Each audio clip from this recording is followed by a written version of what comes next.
Hey there folks, and welcome back to Skullmonkeys! Today, the Incredible Drivey Run. The Incredible Drivey Run is a on-rails auto-scrolling level, I guess you can call this on rails, as the little horsey thing, Drivey Run, I guess is what it's called, will keep moving into the right direction as the level scrolls with you. Not too many obstacles in this level, just a couple jumps and those pitchforks possibly left over from Castle de los Muertos, I'm not quite sure. It's a nice, refreshing break. It's a lot different from most of the other levels. As its brother, Drivey Fin, it's just a nice vehicle section. Those are bomber monkey guys in airplanes, and they'll drop little bombs like that, and if a Drivey Run hits those bombs, it will die. The music is really fun. It's kind of like carnival-y sounding almost, and looks like a big old roller coaster in the background there, so it's pretty neat in general. They're not really hard to avoid, those bombs, and this level ends really fast, like right here. That's it.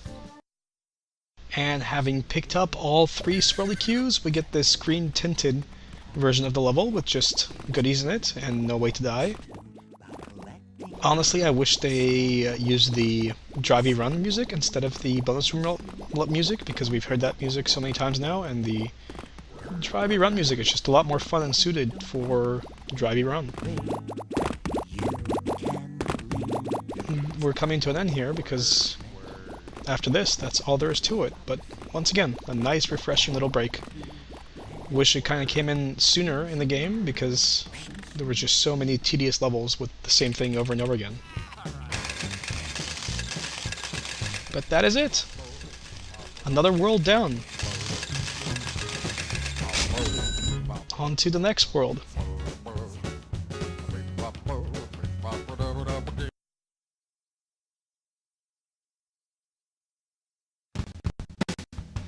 And we're in the Worm Graveyard. The Worm Graveyard actually very much reminds me of the Shards level. Those little wisps of smoke kind of look like worms. Maybe it's some sort of Earthworm Jim reference. I'm not sure. It is not a very difficult level. The only real hard part about it is the tiny platforms you have to jump on. They're smaller than the ones in Shards, and they move fast, just as fast, if not faster. So they're a little tough to get on sometimes. And there's a couple of these guys stuck down here. Must be a secret. And thank God for this halo, because I'm going to be needing it. I like, once again, that they don't just have wide open areas, or, well, they do in this level too, and it's actually worse than Shards, but in a lot of places they have those spikes down there showing real danger instead of just a open chasm that they'd had in the past. So it's always nice just to get something there. And there goes one halo, and there goes 2 halos. I can never do that jump without wasting a halo. And let's take the red ball first. We'll check out that pearlescent ball later.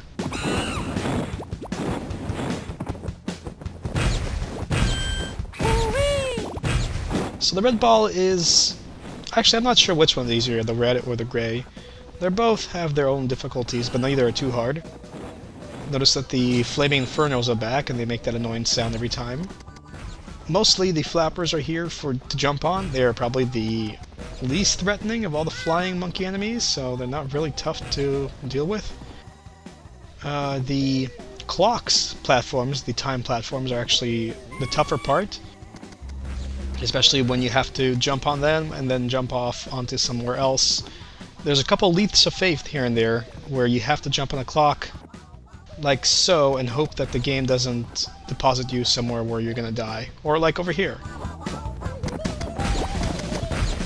And you kind of have to trust the game, but you can't really, because the game's kind of screwed you in the past with really shitty, tricky jumps. And so I'm not sure I really like the leaps of faith required sometimes in here, because I can't really trust that the game will put me somewhere where I will land on solid ground. And I'm not going to grab that, but just to show you what's inside, it's a fart.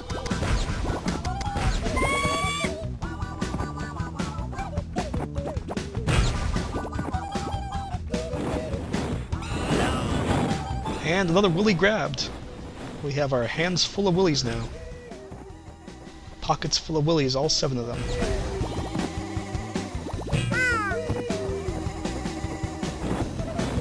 I am really not a fan of the music in this level, mostly because of the chipmunky effect stuff. Really don't like that, and it gets just more and more annoying to me anyway. Also, this is another one of those levels where the red and gray balls diverge.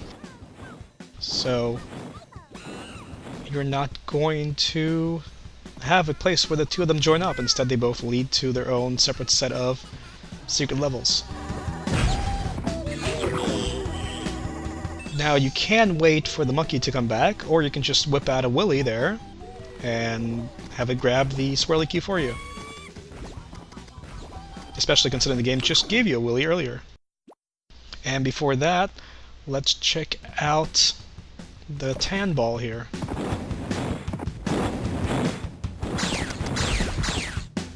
More of those clock platforms. In fact, these levels focus a lot more on the platforms than the red ball does. But in general, they're very short, and they're not very hard. In fact, I think shards might be harder than this.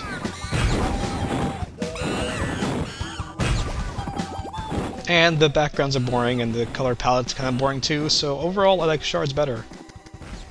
And here's the way to the secret here. I'm not sure why it's a secret, but there you go. Stepping on that gives you the secret. And off to our final level here. A lot more of these moving platforms and just tiny platforms. By the way, over here, not this one, but the next one, I believe, don't count the timing being the same as the other ones because it takes a long time to get back, so if you jump off thinking it'll come back, nope.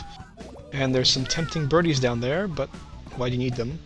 And this is the only platform of its type with the spikes at the bottom. You don't see another one of those anywhere in the game. So kind of interesting they made that platform just for that one section. And you don't even need to wait for the platform there. You can just hop on to the top here and leap of faith. Thankfully there is solid ground there. And off to the bonus level. And welcome to the final bonus room of the game. No more bonus rooms after this one, as World 17 does not have swirly cues or anything of the like. So, here we are. There's just a whole bunch of prize balls here, nothing really special about this one. And I kind of wanted to pop them all before I got off of them. It's just fun. There's no real point in picking any of this up because I'm full on everything. And we're off to fight Clog here.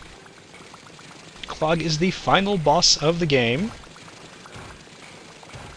There is no music whatsoever for his level.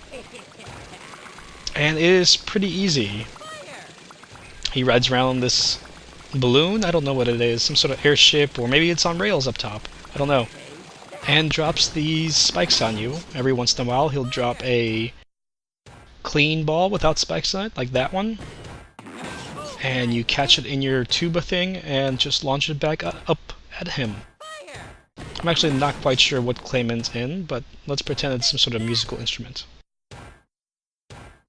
Very, very easy boss fight. You can either stay right under Clog, or you can go to the side and just wait there. It's easier to stay under him because it's easier to catch the balls that way if they're coming out from either side. And just one more hit left. It's kind of random, unlike the other bosses, which would release the item that needed to kill them on a regular basis. He does not. And that's it for Worm Graveyard. So we just have one world left, and it's probably one of the hardest in the game. Not probably, it's the hardest in the game. That is it. Enjoy the cinematic coming up, and I will see you folks next time.